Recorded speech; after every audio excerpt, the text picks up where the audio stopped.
Buenos días, vamos a iniciar esta última conferencia de la semana y vamos a cerrar con broche de oro con el profesor Luca Mesetti. Él es profesor de Derecho Constitucional en la Universidad de Bolonia, Italia, y en esta mañana va a comentar algunos puntos relacionados con el tema la pandemia de la Constitución, el impacto del coronavirus sobre el sistema constitucional italiano. Adelante, doctor. Sí, buenos días a todas y a todos. Espero que me escuchen bien. ¿Aló? Adelante, doctor. Sí, buenos días para mí, buenas tardes, porque acá en Italia son las 5 de la tarde. Buenas tardes o buenos días a todas y a todas. Es un gran gusto compartir con ustedes estas breves reflexiones. Agradezco mucho al amigo y colega Manuel Corrado de Paz por la invitación sobre un tema, reflexionar un poco con ustedes sobre un tema particularmente delicado y particularmente complejo por una serie de razones que obviamente no son solo razones de orden jurídico, sino también razones de orden social, de orden económico, en general de naturaleza humana, han afectado mucho y siguen afectando mucho estas razones a perfiles y aspectos humanos. He escogido cuando me propusieron el tema de hablar sobre el impacto que el coronavirus, la pandemia, ha producido sobre el sistema constitucional italiano, bajo varios aspectos, en varios niveles, y en general, si me lo permiten, voy a hacer unas reflexiones en marco comparado para averiguar asimetrías y elementos de coincidencia con la experiencia italiana. Empezamos en primer lugar con unos datos, que son datos dramáticos, para darle la idea de la relevancia de la emergencia. Emergencia de la pandemia y del coronavirus que ha hundido el continente europeo como un tsunami.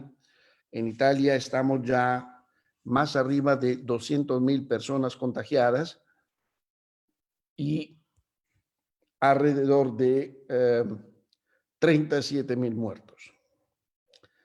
Estos datos están actualizados ayer. Hemos tenido problemas enormes de impacto sobre las estructuras sanitarias del sistema de salud nacional. Se pueden imaginar el número de personas que a un punto han subido más arriba de las 5.000 unidades hospitalizadas en secciones de terapia intensiva. Muchísimas personas contagiadas hospedadas en sus propias casas, en sus propios apartamentos. Otras personas que han tenido que quedarse en el exterior por no tener la posibilidad. Las fronteras estaban cerradas y bajo muchos aspectos siguen siendo cerradas por no tener la posibilidad de regresar al país. Se trata de números dramáticos, de una situación dramática que ya ha empezado a partir de los primeros días de febrero. El país ahora se está lentamente, muy lentamente levantando. Los números de la pandemia están bajando de una forma bastante relevante. Ya ahora estamos teniendo un número negativo en el sentido de positivo, es decir, de personas que siguen saliendo cada día más numerosas de los hospitales de terapia intensiva, está bajando el número de los muertos, está bajando el número de las personas contagiadas, pero consideren que estamos encerrados ya prácticamente hace 2 meses en nuestras casas con una fuerte limitación de todas las libertades fundamentales. A partir del día 4 de mayo, es decir, la próxima semana, y con una cadencia reiterada a partir del 18 de mayo y a partir nuevamente del 1 de junio, se va desbloqueando lo que se ha denominado el lockdown, es decir, el bloqueo, el cierre de todas las actividades docentes, productivas, de los afectos familiares, y parece que el país puede o podrá lentamente y progresivamente volver a una cierta no normalidad, porque considero que nunca será más la normalidad de antes, pero podrá volver a una situación mínimamente mejor que ahora. Ahora, ¿por qué concentrando nuestra atención sobre los aspectos jurídicos y en particular constitucionales del tema? Porque he escogido el tema del impacto de la pandemia sobre el sistema constitucional. Voy a tocar unos puntos problemáticos y en paralelo voy a recordarle cuáles son los aspectos más delicados de la Constitución italiana en este sentido. Ahora, en primer lugar, con una declaración de estado de emergencia, el gobierno, es decir, el Consejo de Ministros, ya hace 2 meses, ha declarado propiamente el estado de emergencia nacional por razones sanitarias. Es una declaración en cuanto tal. Es una declaración deliberada en Consejo de Ministros. Lo recuerdo sobre todo a mis amigos queridos latinoamericanos, que nosotros no tenemos forma de gobierno presidencial. Tenemos una forma de gobierno parlamentaria en la cual constantemente el gobierno tendría que estar bajo el control y la dirección política del Parlamento. Esa es la premisa fundamental. Bueno, ¿qué acontece? Que con una declaración de estado de emergencia, el gobierno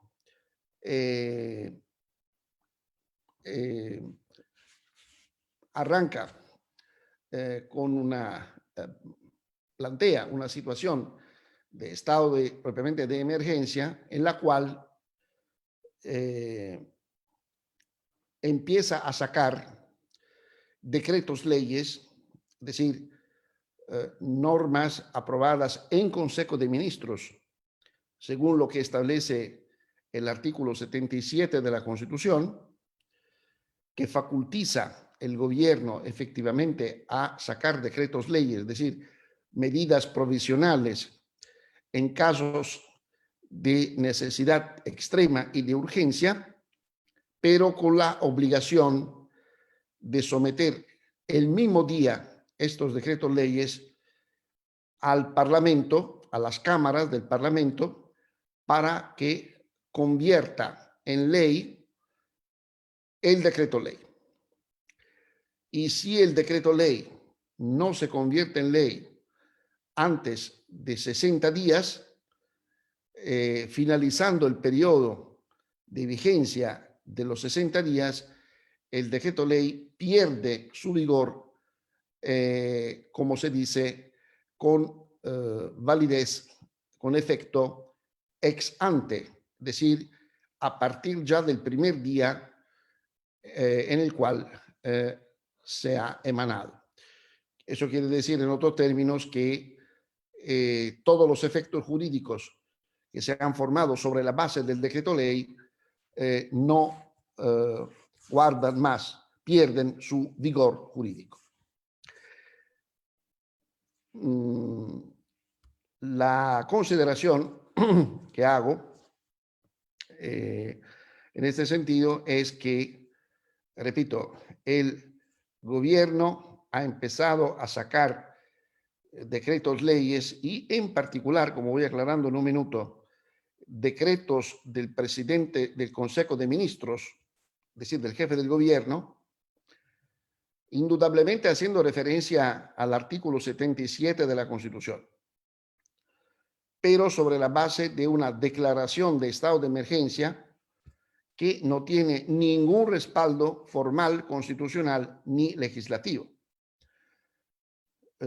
Esta mañana, alrededor de las 2, el presidente del Consejo de Ministros, finalmente presentándose en Parlamento, lo que no hizo durante varias semanas, para explicar las medidas que él había adoptado y que su gobierno había adoptado, ha explicado que la declaración de estado de emergencia que el gobierno ha adoptado a comienzos de la pandemia es una declaración fundada que tiene su base de justificación normativa en un decreto ley de comienzos de 2018, que es el denominado Código de la Protección Civil. Ahora, yo ya conocía esta ley, para estar seguro he vuelto a mirar el artículo 7, apartado primero, numeral 3 del Código de la Protección Civil, que efectivamente hace referencia a la declaración de estado de emergencia, que por otro lado sí es una declaración de estado de emergencia, pero por razones de naturales, es decir, de eventos naturales o de origen humana, como terremotos, inundaciones, es decir, no hace referencia a una pandemia, no hace referencia específica a una pandemia. Por lo tanto, justificar la declaración, esto es el primer punto que le quiero aclarar, es la primera herida que la Constitución sufrió. Justificar la declaración de estado de emergencia sobre una norma que, no digo que no tiene nada que ver, pero tiene poco que ver con una emergencia de tipo sanitario, es un error jurídico y es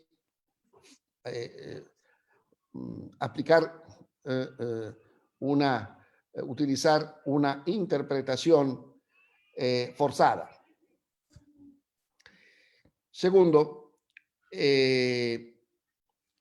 la Constitución italiana, eso lo quiero aclarar porque es otro punto muy importante, no regula como hacen unas constituciones europeas,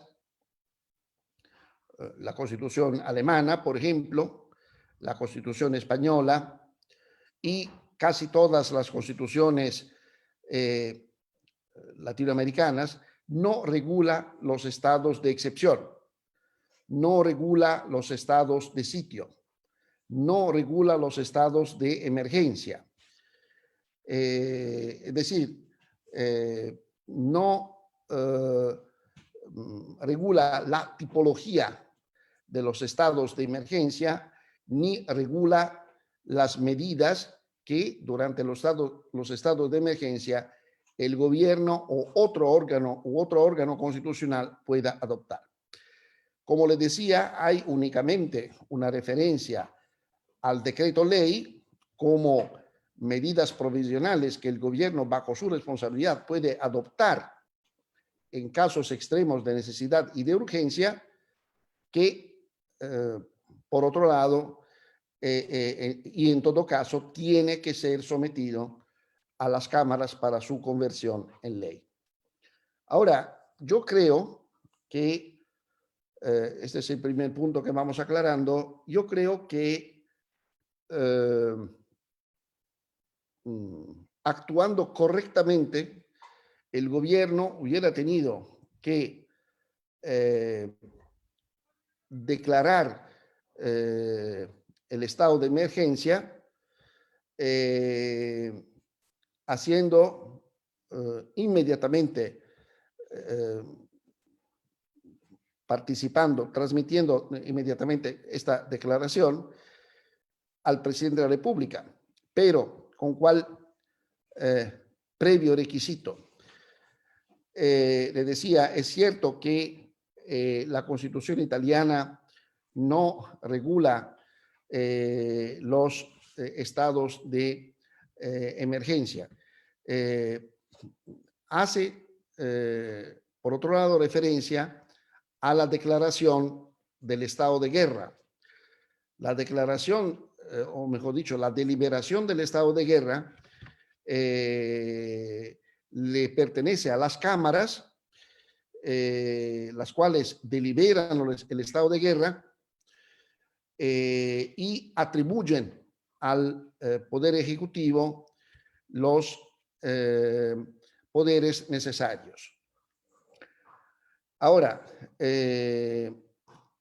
la declaración de la deliberación del estado de guerra y esta atribución de poderes necesarios tiene que ser confirmada, declarada el estado de guerra finalmente por el presidente de la República, y eso yo creo que hubiera podido ser el esquema básico de referencia para el gobierno italiano a comienzo, para los órganos constitucionales italianos a comienzos de la pandemia. Es decir, una deliberación del estado de guerra por el Parlamento, atribución de los poderes de emergencia al gobierno y declaración del estado de emergencia finalmente por el presidente de la República. Esto es el esquema básico, yo creo, de referencia, si bien, confirmo, se refiere al estado de guerra en nuestro ordenamiento que el gobierno hubiera tenido que seguir. Sobre esta base, se hubieran justificado mucho más y mucho mejor no solo los decretos leyes, que repito, es una fuente normativamente, constitucionalmente prevista por el artículo 77 de la Carta Fundamental, sino también se hubieran justificado mucho mejor los varios y reiterados decretos del presidente del Consejo de Ministros, que son decretos monocráticos del jefe del gobierno, que no, eso tiene que ser claro, no tienen que ser sometidos al Parlamento por su conversión en ley. Ahora le voy también aclarando otros dos puntos, porque ha sido objeto de varias polémicas recién entre ayer y hoy en los periódicos. Ahora, por un lado, hay la presidenta de la Corte Constitucional Italiana, la doctora Marta Cartabia, que es una excelente constitucionalista y querida colega de profesora catedrática de Derecho Constitucional, que por un lado afirma que la emergencia tiene que ser manejada en el marco de la Constitución. Y afirma eso añadiendo que tenemos que tener en consideración el hecho que en el marco de la Constitución no hay regulación ninguna de los estados de excepción y de sitio o de conmoción interior. Correcto, pero al mismo tiempo hay que subrayar lo que le recordaba antes. No hay una regulación tipológica ni sistemática de los estados de excepción, pero sí hay un esquema operativo, operacional, en caso de estado de guerra. Es decir, deliberación del estado de guerra por el Parlamento, atribución de los poderes fundamentales al gobierno y declaración definitiva del estado de guerra por el presidente de la República. Esto es el esquema que hubiera tenido que seguir el sistema constitucional italiano a la hora de instaurar el régimen emergencial de la pandemia 2020.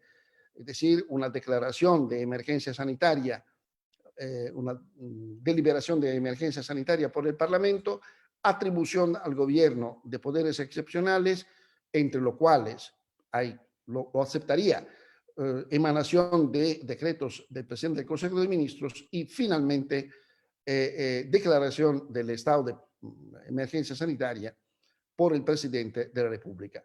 Esa es la primera herida que sufre el sistema constitucional italiano frente a la pandemia. Luego hay otra polémica que se ha desencadenado en las últimas horas, que no sé cuál efectiva naturaleza tiene.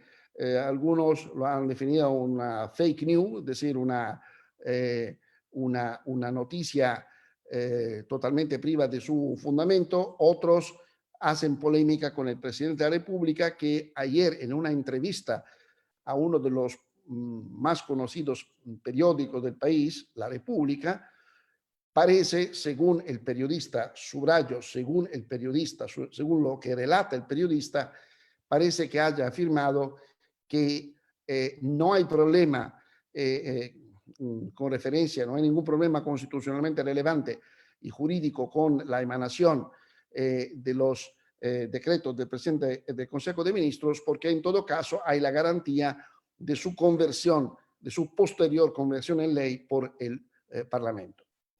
Ahora, el presidente de la República, que es un destacado jurista, antiguo miembro de la Corte Constitucional, no puede haber dicho una cosa como tal, porque él sabe perfectamente, como todos los estudiantes del primer año de la Facultad de Derecho saben, que el decreto del presidente del Consejo de Ministros es un decreto administrativo que en cuanto tal no tiene que ser sometido a la conversión en ley, por lo tanto al examen previo de la conversión en ley por el Parlamento. Tendría que llevar tan solo medidas administrativas, organizativas, pero no medidas que afecten directamente a los derechos fundamentales de la persona, como al contrario aconteció y estaba aconteciendo. El decreto del presidente del Consejo de Ministros, esta es la segunda fuerte herida que el sistema constitucional italiano está sufriendo. El decreto del presidente del Consejo de Ministros no es una fuente constitucionalmente prevista, no es una fuente regulada en la ley general que regula el poder, la estructura y el poder normativo del gobierno, es decir, la ley número 400 de 1988, y no se puede utilizar o no se podría utilizar para manejar, para hacer frente a emergencias sanitarias, y en todo caso no para limitar así gravemente, así profundamente las libertades fundamentales de la persona, como se está haciendo con un decreto, con un puro y mero decreto administrativo, cual es, repito, el decreto del presidente del Consejo de Ministros. Ahora, como ustedes pueden ver muy bien, se trata de un problema jurídico, jurídico constitucional muy serio, que inevitablemente se produce como, yo diría, consecuencia de otra derogación que el sistema y en particular la forma de gobierno italiana ha sufrido y está sufriendo. Es una forma de gobierno, repito, parlamentaria. Un gobierno que tiene que gozar de la confianza de las cámaras, responsable frente a las cámaras mismas, en el marco del cual el rol y el papel, normalmente, ¿no? El rol y el papel del presidente del Consejo de Ministros son muy diferentes del rol y del papel del canciller o de la cancillera en este momento alemana y del primer ministro británico o del presidente del gobierno español, lo cual es efectivamente, sea a nivel constitucional, a nivel normativo, a nivel político, actúan como efectivos líderes del gobierno, como efectivos líderes de dirección política, como efectivos líderes de sus ministros. El presidente del Consejo de Ministros italiano, si ustedes tienen la amabilidad de consultar los artículos 94 y sobre todo 95 de la Constitución, tiene un rol y un papel totalmente diferente. ¿Y por qué? Porque tradicionalmente, históricamente, los gobiernos italianos siempre fueron gobiernos de coalición, gobiernos formados por varios partidos. Y por lo tanto, gobiernos formados por varios ministros procedentes de varios partidos miembros de la coalición. En el marco de estos equipos, digamos, de gobierno, el presidente del Consejo de Ministros constantemente ha tenido y tendría que tener un rol de coordinación, de mediación, de empuje de la acción política del gobierno, pero no un rol y un papel monocrático o unipersonal o de dirección política personal, singular, activa, porque eso no es compatible con el sistema constitucional y, repito, la forma de gobierno italiana. Por lo tanto, es un problema más que ha producido la pandemia 2020 sobre la forma de gobierno y el sistema constitucional italiano.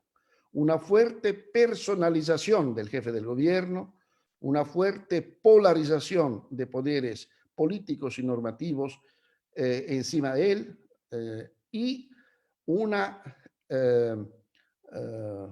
fuerte erosión del rol y del papel de los demás ministros. Hay que tener en consideración esta fractura que se produjo, esta fractura más que se produjo en el sistema constitucional italiano cuando, esperamos pronto, esta pandemia termine. Otros puntos que le quiero señalar. La pandemia, porque insisto sobre el impacto de las normas del gobierno, de las medidas provisionales administrativas del jefe del gobierno, porque estas medidas están afectando, ya han afectado mucho, están afectando en profundidad los derechos fundamentales de la persona. Le voy a hacer tan solo unos ejemplos. Por ejemplo, la libertad, la privacidad de las personas, ¿no? ¿Por qué? Porque ya se están utilizando varios mecanismos y en particular se anuncia para los próximos días la utilización de una aplicación que se utiliza con los celulares, se podrá utilizar con los celulares denominada Immuni en italiano, mediante la cual se podrá trazar, monitorear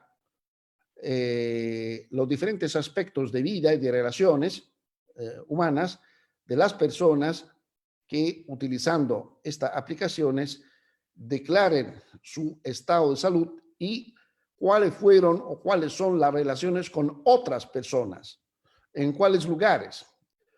Parece que es una aplicación que ha dado buenos resultados, sobre todo en Corea del Sur, pero notoriamente el sistema constitucional de Corea del Sur es menos atento a la protección de la privacidad que, por supuesto, no alcanza los estándares europeos, así como regulados por las normas entre 2016 y 2018. Segundo, la libertad, yo diría sobre todo, de circulación y de estadía. Un decreto administrativo está encerrando hace semanas, está provocando el encierre hace semanas en nuestras casas de millones de docenas y docenas de millones de italianos, con limitaciones que, para contarle unos aspectos tan ridículos, están dirigidas a regular las relaciones y las salidas de las casas o de su municipalidad para visitar los denominados conjuntos, los parientes, sin especificar cuáles sean los parientes o los conjuntos, tanto que unos han imaginado que los conjuntos sean el papá, la mamá, el amante, la amante, los primos, los sobrinos o el novio o la novia, no se entiende. Por lo tanto, además de decretos jurídicamente inoportunos y ilegítimos, decretos que se han escrito de una forma jurídicamente totalmente o frecuentemente incomprensible. En todo caso, libertad de circulación, libertad de reunión. La libertad de reunión en el sentido de conjuntos de personas que se pueden unir, encontrar, entrevistar en un lugar, está totalmente suspendido. La libertad de religión. Todas las iglesias están cerradas, no se puede entrar. La conferencia de los arzobispos italiana ya ha protestado muchas veces que los fieles, los creyentes no puedan tener acceso a las iglesias y no puedan ejercer, no puedan celebrar sus misas y no se puede ejercer la libertad de culto.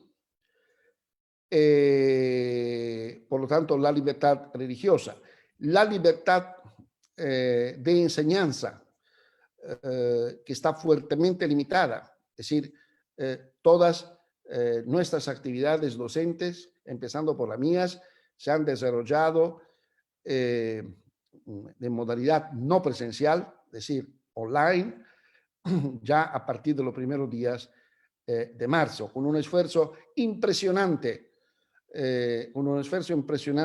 de cambio organizativo por las universidades y por las escuelas medias y superiores. Y podría seguir con otros ejemplos, pero no quiero aprovechar de su disponibilidad. Otro punto que seguramente tiene que ser subrayado, de fractura, de impacto de la pandemia o de la pandemia sobre el sistema constitucional, se refiere a las relaciones entre Estado central y entidades locales. Italia no es un sistema federal, seguramente. Siempre se ha discutido mucho, sobre todo en los últimos 20 y 30 años, sobre la transformación del Estado regional italiano en un Estado propiamente federal. Inclusive se han adoptado, en particular entre los años 1998 mediante varias leyes, 1999 y 2001 mediante dos importantes reformas constitucionales, se ha intentado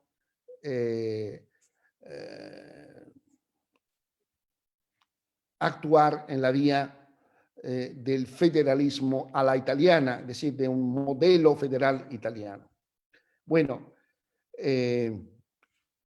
yo creo que se puede afirmar que el modelo federal italiano, en consecuencia de la pandemia, ha conocido definitivamente su fracaso. ¿Por qué?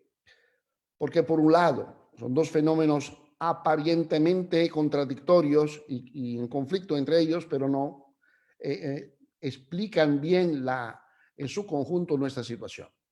Bueno, por un lado, el impacto fuerte de las medidas provisionales del gobierno han afectado no tan solo los derechos fundamentales o el sistema de la fuente del derecho, sino que han afectado muchísimo también el sistema de las relaciones entre el Estado central y las regiones y las autonomías locales. ¿Por qué? Porque en este sentido también, en este marco también, se puede detectar una fuerte centralización de los poderes encima del Estado, hacia el Estado, mediante una fuerte derogación y erosión de las prerrogativas de las regiones. Me permito recordarle que el sistema constitucional italiano es cierto que no es un sistema federal, pero reconoce a las regiones varias prerrogativas a nivel legislativo, administrativo y financiero, en particular legislativo y administrativo, en materia que afectan directamente el tema salud. Por ejemplo, pueden sacar leyes regionales en materias contempladas por el apartado tercero del artículo 117, perdón, del artículo 117 de la Constitución, pueden sacar leyes regionales teniendo en cuenta los principios fundamentales de las leyes marco del Estado en materia de salud, de gobierno del territorio, puertos, aeropuertos, medio ambiente y otras materias muy importantes. Ahora bien, prácticamente todo el proceso decisional en materia de manejo y de gestión de la pandemia se ha concentrado, se ha polarizado hacia el centro. Las regiones reciben instrucciones por el gobierno central, pero básicamente se han demostrado como entidades muy débiles y muy remisivas, por un lado. Por otro lado, hay, en particular, por unos gobernadores, los denominados gobernadores, es decir, los que formalmente son los presidentes de las regiones, pero acá le gusta ser denominados o le gustan a los demás denominarlos gobernadores, es decir, los jefes de los ejecutivos regionales han adoptado medidas o están adoptando medidas en derogación frente a las medidas que quiere adoptar o que ha adoptado el gobierno central. Por ejemplo, eliminar el denominado lockdown, es decir, el cierre, es decir, abrir, permitir nuevamente el inicio de las actividades productivas antes de las fechas establecidas por el gobierno. Hay también razones políticas a la base de estas decisiones. Se trata básicamente de los presidentes de la región Véneto, de la región Lombardía y de la región Piemonte, que tienen una mayoría política diferente de la mayoría política que se encuentra al poder en el gobierno central. Así que hay un conflicto. Por un lado hay una polarización de poderes por el gobierno central, por el otro hay un conflicto entre las regiones, unas regiones y el gobierno central. Es un conflicto que se concreta en la adopción de líneas de dirección política totalmente diferentes, frecuentemente antitéticas, que evidentemente no siguen el modelo, que no hay que olvidarlo, el federalismo no es un modelo que se haya pensado para dividir, sino para aglutinar las entidades políticas en los ordenamientos. Última reflexión, y luego, si quieren, estoy a disposición para eventuales preguntas. Última reflexión, el sistema, el impacto de la pandemia 2020 se ha producido también bajo el perfil de las relaciones entre Estado italiano y Unión Europea. acá también se pueden detectar dos aspectos aparentemente contradictorios. Es decir, por un lado, hay una aproximación de unos estados europeos, me refiero sobre todo a unos estados europeos del norte de Europa, que no quieren adoptar medidas económicas para apoyar los estados que de una forma más contundente fueron hundidos por la ola de la pandemia. Me refiero, por ejemplo, a Holanda en particular, pero también a los países escandinavos que no quieren compartir con los estados del sur. Me refiero en particular a Italia, Francia y España, los costos, entre comillas, de la pandemia. Por otro lado, hay una Europa que quizás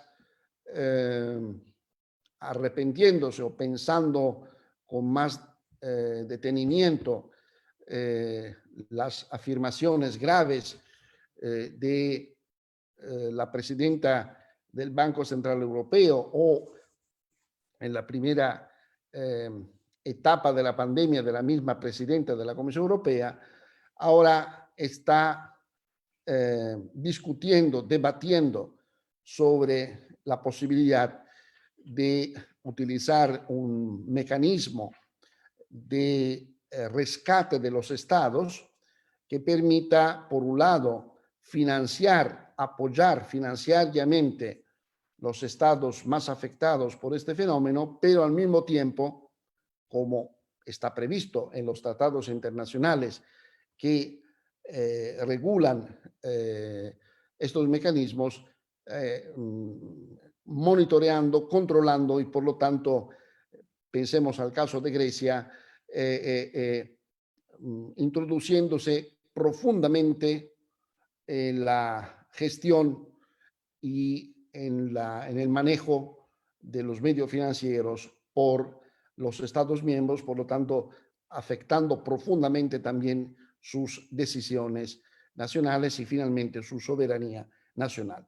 Así que un impacto más que la pandemia ha producido es una grave deformación de la idea de Europa, una grave ampliación de la división entre estados del norte de Europa y estados del sur. Finalmente le confieso, si bien yo soy una europeísta convencido, creo que si las constituciones nacionales van a salir diferentes de la pandemia, también la misma idea, la misma estructura de Europa va a salir diferente de la pandemia en el periodo, en la temporada post pandemia. Por lo tanto, paradójicamente, la pandemia a los constitucionalistas nos ha llevado otras razones, otros motivos, otros materiales para trabajar. En este sentido, para reflexionar sobre la regulación de los estados de emergencia para los estados que obviamente no lo tengan en su constitución, para estudiar de una forma más profunda, más detenida, los casos y las medidas de limitación de los derechos fundamentales, porque siempre se piensa en limitación de los derechos fundamentales como casos de escuela, ¿no? Como hipótesis, pero en la realidad, al final, como se ha notado en este periodo, las hipótesis se concretan en una realidad concreta, para repensar, para reprocesar un poco lo que es la idea de Europa, la idea de cooperación europea, de reconocimiento de principios y valores comunes, de identificación de los pueblos europeos alrededor de principios y valores comunes. Todas estas reflexiones, evidentemente, ya se empezó a desarrollarlas y van a ser motivo y razón y justificación de nuestro trabajo, si Dios quiere, una vez que podamos superar esta pandemia. ¿Qué queda en el marco de lo negativo, ¿no? ¿Qué queda de positivo? Y quiero concluir con una nota de esperanza. Quedan de positivo los pueblos, para nosotros los pueblos europeos, en general los pueblos de los diferentes estados. Porque le cuento que más allá de las polémicas, más allá de las reflexiones técnicas, jurídicas, más allá de las críticas que se pueden dirigir al presidente del Consejo de Ministros, al presidente de la República, a la presidenta de la Corte Constitucional. Obviamente siempre se trata de críticas constructivas, pero a pesar de eso, queda un factor muy positivo. Me refiero en particular al caso italiano, pero en general a los pueblos europeos. Es decir, que sí hay un valor constitucional, un valor social que sale o está saliendo reforzado, fortalecido por la pandemia. Ese valor, sin ninguna duda, es el valor de la solidaridad.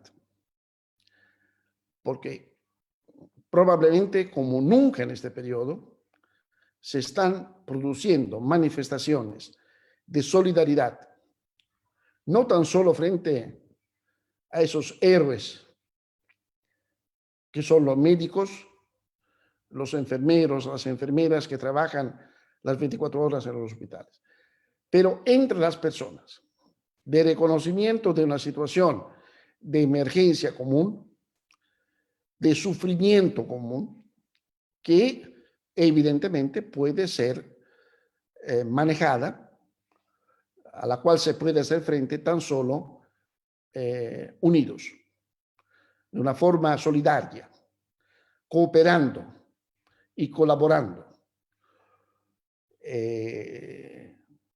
a nivel mínimo y concreto, poniéndose la mascarita cuando uno sale de su habitación, o trabajando horas y horas, como hice con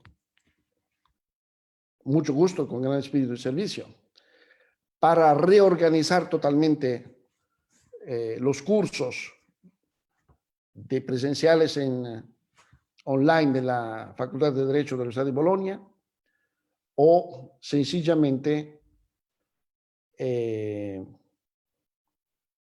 entendiendo los esfuerzos que los ciudadanos y las ciudadanas están haciendo para salir de esta situación dramática. Es una conclusión de esperanza que hoy, 30 de abril, la situación nos permite hacer. Estamos empezando a ver un poco de luz, poca luz al fondo del túnel, un túnel muy oscuro durante muchas semanas y que espero se pueda traducir como mensaje de esperanza, un mensaje de liberación total y definitiva en los próximos meses de este ataque grave que la humanidad está sufriendo. Muchas gracias por su atención.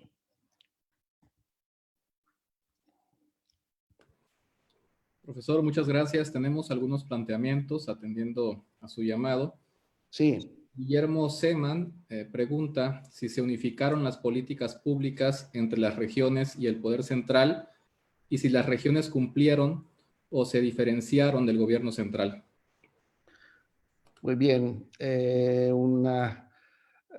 Fraternal saludo a Guillermo Seman, nuestro amigo querido argentino.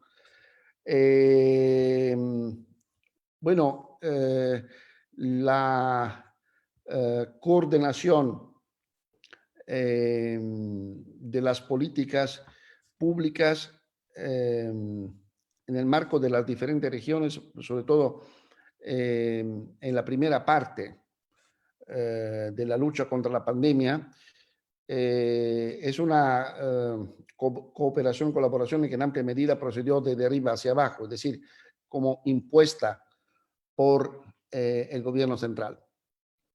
Por ejemplo, con referencia a las políticas sanitarias, a las políticas de transporte, a las políticas económicas. Por eso comentaba antes que en amplia medida se ha centralizado y polarizado mucho el manejo de las diferentes políticas por el gobierno central. Ahora se está produciendo otro fenómeno que, como le contaba antes, es un fenómeno de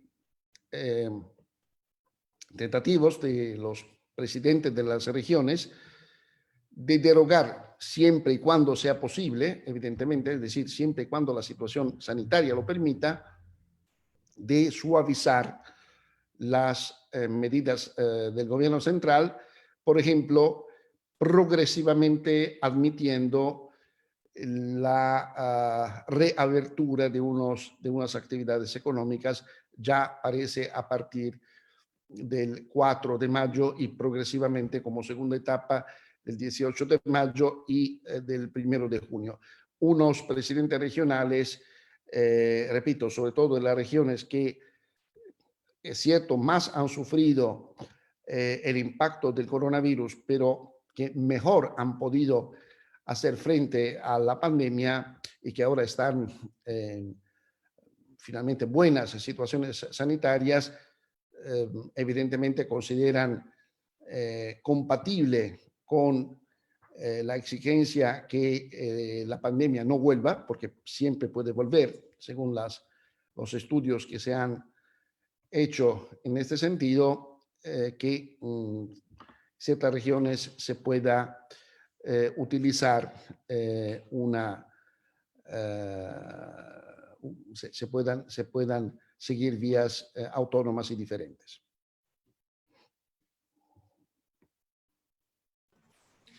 Por otro lado, Lorena Vanessa Elizalde le pregunta ¿por qué los países de la Unión Europea no se encuentran unidos para combatir el COVID-19? Ya sea en niveles económicos, como usted manifiesta, sino en todos los niveles de cooperación, salud, insumos, entre otros. Bueno, un saludo muy querido también a Vanessa Elizalde, que ha frecuentado la maestría en Justicia Constitucional y Derechos Humanos, de la cual soy director acá en la Universidad de Bolonia. Un saludo fraternal y muy querido a ella también. Bueno, la Unión Europea tiene básicamente un problema de fondo que me imagino todos ustedes conocen, que es la falta de una política económica y de presupuesto, sobre todo, una política social, una política fiscal común. Es decir, estas políticas comunes faltan. La política económica y de presupuesto, la política social, la política fiscal. Y lamentablemente la falta de estos requisitos básicos produce un impacto negativo también sobre la adopción de políticas comunes en otros sectores. En las situaciones normales, la división o articulación entre países europeos quizás no aparece tan divisiva, ¿no? No aparece tan fuerte, tan profunda, tan contundente. Pero hay que confesarlo. Es decir, hay diferencias culturales, históricas, políticas, hasta religiosas, entre un grupo de países y otros grupos, entre grupos, digamos, de países. Una diferencia, sobre todo, yo diría, de cultura y de mentalidad. Por lo tanto, no es fácil coordinar políticas que suponen, evidentemente, un gasto fuerte, que suponen una voluntad firme común, que sobre todo, como se ha demostrado los días pasados, en casos de emergencia, esta falta de voluntad común se manifiesta en toda su gravedad. Hay que confesar, lamentablemente. Bueno, finalmente el usuario TV Lawyer señala en un planteamiento si más allá de las cuestiones del procedimiento constitucional, considera que el contenido de las medidas es razonable constitucionalmente. Ahora, hay siempre, yo creo que distinguir cuando se habla de medidas adoptadas para manejar una emergencia, que se trate de una emergencia por una calamidad natural o de una emergencia económica o de una emergencia sanitaria, siempre hay que distinguir entre el dato formal y el dato sustancial. Ahora, el dato sustancial es el dato dramático que le proporcioné a comienzos de esta charla. Es decir, estamos hablando de más de 200.000 personas infectadas y de casi 40.000 muertos. Estamos hablando de una emergencia que no solo este país, todos los países europeos, aparte de la Segunda Guerra Mundial, nunca habían experimentado.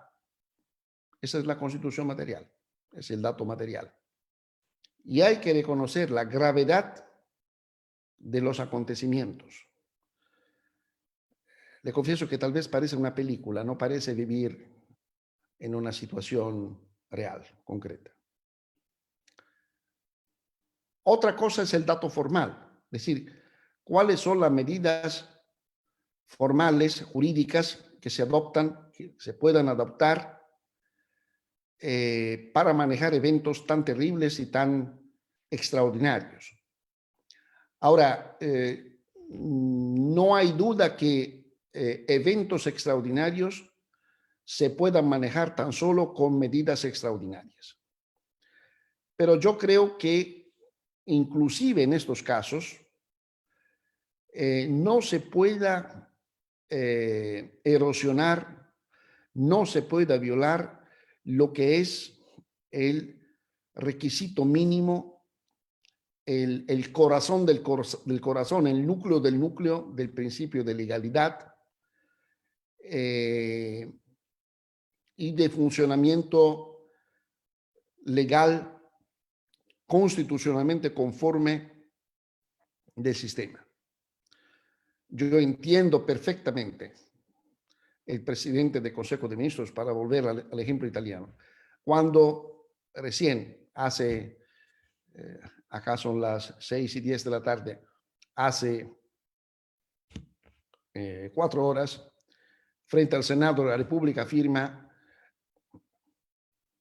tienen que entender, porque yo tuve que utilizar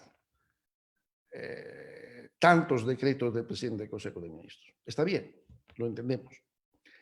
Pero esto nunca erosionar el núcleo fundamental del principio de legalidad. Es decir, sin nunca cortar el cordón umbilical entre un decreto administrativo del presidente del Consejo de Ministros, que yo admito, que yo acepto, pero que tenga un mínimo de conexión con una deliberación del estado de emergencia sanitaria por el Parlamento, que tenga su base en una deliberación facultizante del Ejecutivo para que adopte sus medidas y para el respeto, en la medida del posible, de lo posible, de las prerrogativas del Parlamento, en la medida del posible. Si un ordenamiento alcanza a encontrar un punto de mediación entre el dato material y el dato formal, eso significa que es un ordenamiento civil y progredido. Si no alcanza, si muestra dificultades en este sentido, está generando dudas sobre su naturaleza efectivamente democrática. Profesor, si nos permite, tenemos una pregunta más de Carolina Barroso. ¿Sí?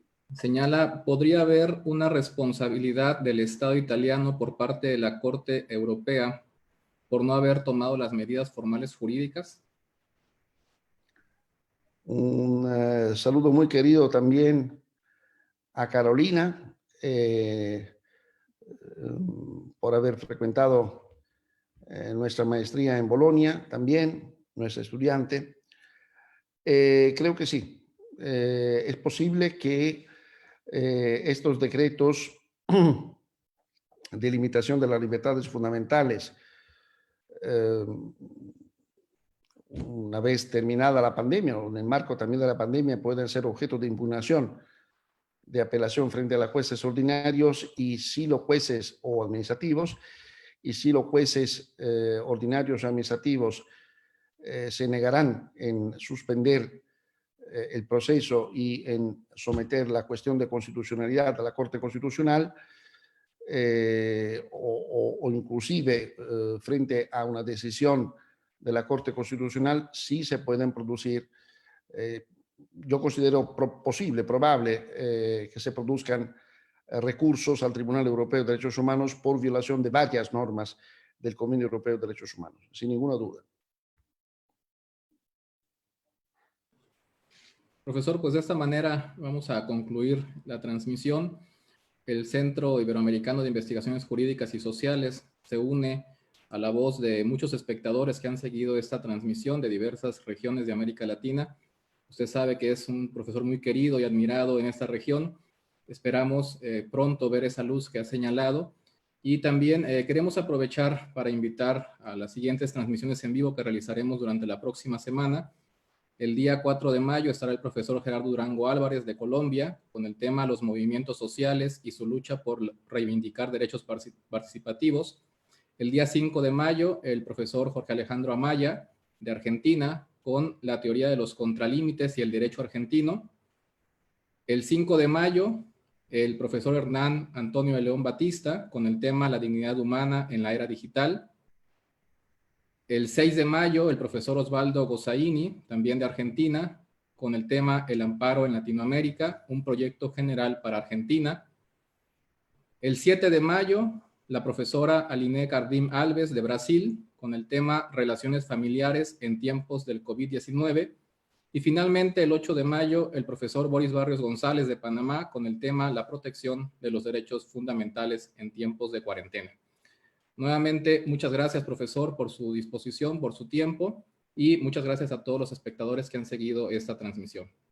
Muchas gracias a ustedes, muchas gracias por la invitación y muchas gracias por escucharme.